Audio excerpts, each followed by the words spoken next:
ये बीले नहीं मानता कि वो पाकिस्तान है, वो कहते हैं बलूचिस्तान है। और उन्होंने एक गैस पाइपलाइन को भी ब्लास्ट कर दिया, जिसके बाद पंजाब के घरों में गैस की जबरदस्त किल्लत भी हो गई, क्योंकि बलूचिस्तान कहता है ये 44% एरिया हम बलूचियों का है। अगर इस्लाम के नाम पर हमें पाकिस्तान हो जाना है तो फिर ईरान क्यों नहीं पाकिस्तान हो जाता, कई चीज़ें अफगानिस्तान क्यों नहीं हो जाता, जो बलूचिस्तान की तरफ से बात कही जा रही है। तपेश जी, मेरा सवाल आपके साथ अब इस वक्त, कई चीज़ें तो बोली यहाँ पर मेजर जनरल ब्रजेश कुमार ने और बहुत सारी चीज़ें सामने रखी भी, क्या चल रहा है इन बयानों के पीछे, ये बयान क्यों आते हैं? मुझे लगता है आगे आने वाली कोई एक रास्ता तैयार हो रहा है इन बयानों के जरिए, वो क्या अभी आप लोगों से ही समझ में आएगा। लेकिन PL-15 के बारे में हम जानते हैं, जो चीन ने पाकिस्तान को दी थी, उसको सॉफ्ट किल किया गया था भारत में।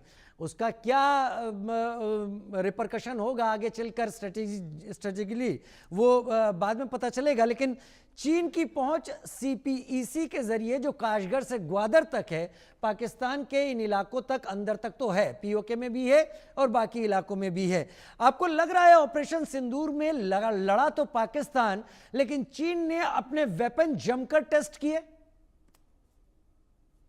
नहीं, चीन ने राजीव जी वेपन टेस्ट नहीं किए। चीन की मजबूरी थी पाकिस्तान को वेपन देना और सपोर्ट देना, क्योंकि वो चाहता है, क्योंकि कि वो इंडिया और पाकिस्तान हमेशा एक कन्फ्रंटेशन में रहे, जिससे कि ये लोग आपस में उलझते रहेंगे तो उसके अपने उद्देश्य कुछ पूरे होते रहेंगे, और वो इंडिया को किसी तरह कमजोर करना चाहता है। चाइना बहुत लंबे समय तक, अभी भी उसके व्हाइट पेपर के हिसाब से भी 2049 तक आई थिंक, वो चाइना किसी भी कंट्री से डायरेक्ट कन्फ्रंटेशन में नहीं आएगा, वो तो ही इंडिया जैसे कंट्री से। बट उसकी जो पॉलिसी है, ऐसे धीरे धीरे पिंच करना, और जैसे लोगों को 1 रुपया दे देना, फिर 1.25 रुपये मांगना, फिर ये जमीन मेरी है, तो ये इसकी जो पॉलिसी चल रही है, उस केस में वो चाहता है कि पाकिस्तान और इंडिया के संबंध कभी ना सुधरे, और पाकिस्तान के साथ अगर लड़ाई हो तो वो इंडिया पे भारी पड़े, तो इसलिए उसने अपने वेपन्स दिए। दूसरा, अमेरिका ने अपने हाथ थोड़े से पाकिस्तान से खींच ही लिए थे।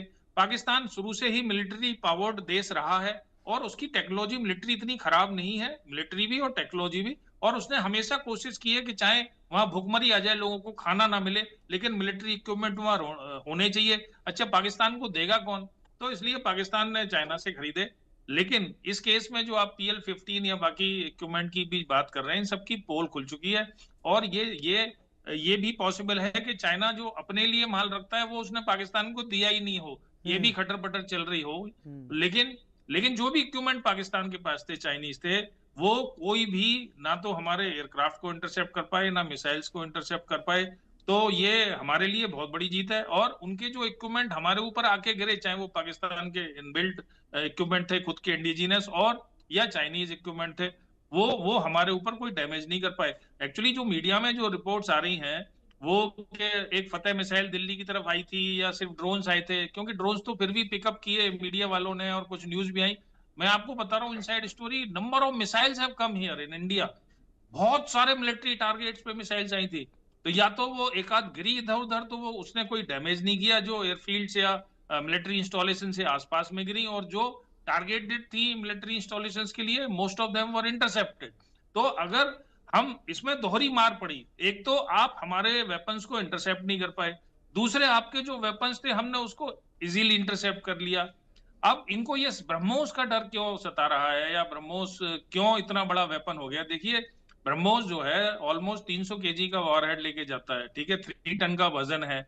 इसके बाद इसको सारे रडार्स पिकअप भी नहीं कर पाते हैं, या और जो ब्लास्ट होता है ना, वो ब्लास्ट सिर्फ वॉरहेड की वजह से नहीं होता है, काइनेटिक एनर्जी एंड वेलोसिटी की वजह से होता है। तो 3 मैक की स्पीड से मिसाइल जा रही है, 3 टन की मिसाइल है, तो उसका जो इम्पैक्ट होता है वो बहुत जबरदस्त होता है। तो जो ये स्टेटमेंट इधर उधर से जो आ रहे हैं, वो यही है कि वो नरेटिव सेट नहीं कर पा रहे हैं।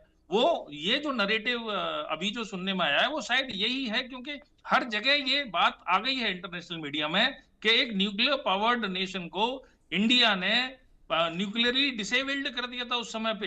अच्छा, जो ट्रिमर्स आए थे उस समय सुबह मॉर्निंग में, तो अब आप न्यूक्लियर ब्लास्ट को कैसे आइडेंटिफाई करोगे? देखिए, 3 तरीके हैं सिर्फ। एक तो लाइट ज्यादा होती है, एक उसकी हीट ज्यादा होती है, तीसरे ट्रिमर्स आते हैं, सिस्मिक एक्टिविटी बढ़ जाती है। तो कैसे पता लगेगा? अब जिसको एक्सपीरियंस नहीं है उसको क्या पता लगेगा कि ये हीट है, या इसमें नॉर्मल ब्लास्ट में इतनी लाइट होनी चाहिए? लेकिन सीस्मिक एक्टिविटी और जो 30 से 45 सेकंड के बाद जो एट ए डिस्टेंस पे लोगों की स्किन बर्न शुरू होती है उस हीट की वजह से, तब पता लगता है ये न्यूक्लियर ब्लास्ट है।